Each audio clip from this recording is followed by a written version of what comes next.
All of us humans, we have one thing for sure. Every single one of us at some point would like to reach happiness. Of course, for each one of us, it's a different concept. For someone, happiness is like big house and dogs. For other one, it's just like travels. And other people even call happiness in a different words. For example, us, spiritual community, whatever, like this freaky people who's interested too much in spirituality like myself, we might call it enlightenment. You know, that point where you reach and finally everything makes sense and everything is well and all is good, and you just there. You just need to little bit maybe let go of some of your fears, maybe heal some of your traumas. Like, this is in terms of spiritual people. Maybe for other people, maybe more grounded people, for them is like earn a certain amount of money, invest some money there and there, so they could have a stable income. Like, you don't have to be on one side. You actually can be balanced between those two. You can believe that you need to attain certain amount of money or a certain amount of investment, and also heal some traumas, and also meditate for 10 years, like every day, 10 minutes at least. And maybe also you need to get a partner. Anyway, there's like always certain points we need to check so we can get to this place of happiness or enlightenment or eternal peace. I don't know how else we call it. Like, we don't even have to have a word for that, right? It's just a concept that we gotta reach somewhere. And it's the biggest lie of all, honestly.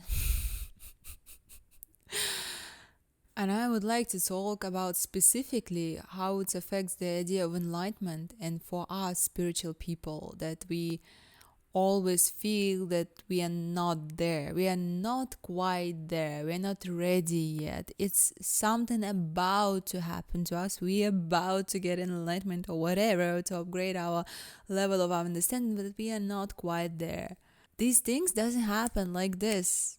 I don't know where we got this idea of enlightenment that's like suddenly in some moment you are sitting on the mountains and you start hearing the angels singing like ah, and everything becomes like bright, and there is like so much light and rainbows and unicorns and butterflies, and they're all just like dancing, and screaming to you enlightenment, whatever idea you have about it. But I don't believe it happens like this. I don't believe in this anymore. It happens gradually. That's why so many like spiritual people, they tend to go and take like ayahuasca and different kind of drugs, because it's like an idea, you get a certain like drug and somehow your mind will expand and you're gonna become completely different.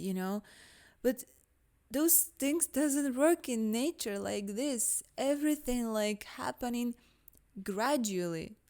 If you look at the tree outside, you look at this today and you look tomorrow, it's kind of the same tree. But if you're gonna look at this tree today and a year after, it's gonna be completely different tree. But if you would look at this tree every day, you wouldn't notice that many changes. So I feel it's kind of happening like this, in the same way with us people. Not just a spirituality or happiness concept, with everything. It's not like you went in the gym, you exercise, you come to the mirror, maybe you look like a little bit like pumped or something, but you're not gonna lose your 10 kilos or grow all your muscles in one day. It's gonna happen gradually. And I feel this idea is very toxicating and poisoning our mind. It's some kind of point, some kind of click supposed to happen. I mean, it's happening maybe sometimes for some people, but it's not for everyone, and it's not that often. And mostly these changes are always gradually. And the truth of life, that spirituality is actually boring. It's not about trying different drugs in different jungles, Amazonia, and living in different tribes. I don't know, it might be for some people, but it's mostly just realizing that everything you have is already within you. You don't need to get a certain drug. You don't need to heal a trauma. You don't need to live in like 10 different countries. It's right here. It's already within you. But we kind of make it into something again. Even the idea of spirituality, that you have everything within you, we make it into something about like chasing experiences, trying different experiences around, like expanding your mind beyond with different things in life, and pleasures and sufferings and emotions and roller coasters. It's all beautiful, different, great part of life, but it's not about spirituality. Like, in the end, it just comes to the point that you have everything you need at this very moment, at this very room, at this very appearance, at this very everything. You have already everything. And the truth is, it's kind of boring.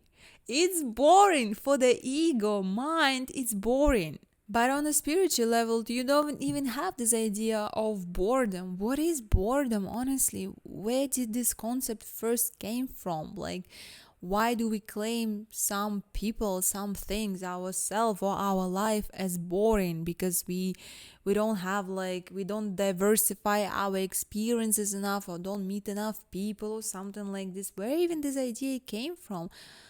Life is impossible from being boring.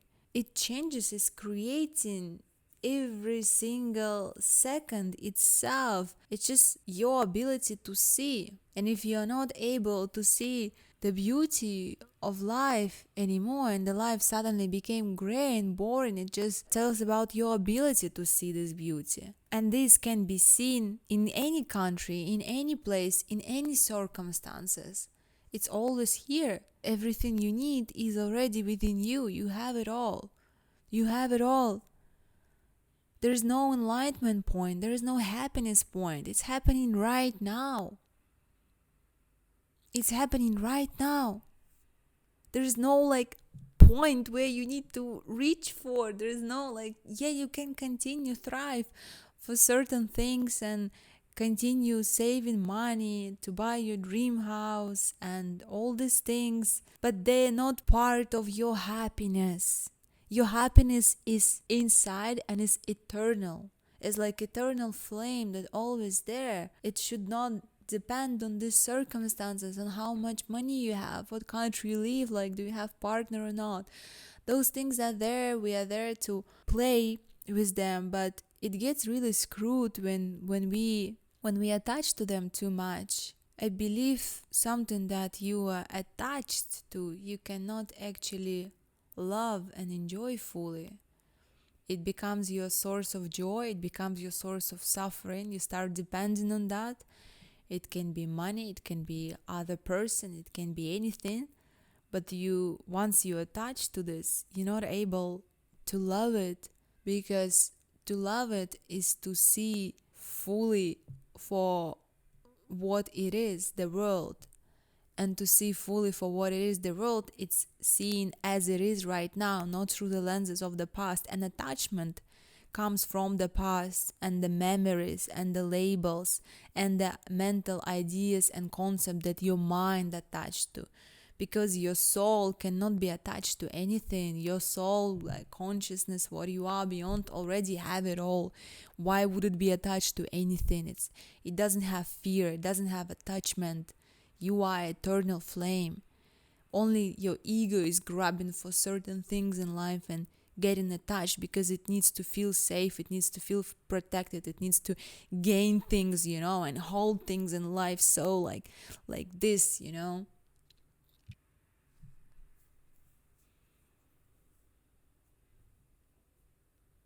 But if you want to feel and reach the point of enlightenment, eternal happiness, whatever it is, all you need to do is just realize that there is no such a point. It's already happening right now. You are there. You have it all. You have it all. It's done. The creation is complete. You are complete. You are complete. Congratulations. You've reached your enlightenment. You've reached your eternal happiness point. I congratulate you with that, and you can carry on your day with knowing that you are enlightenment, happy human being already, and you reached your point. You reached your destination. It happened.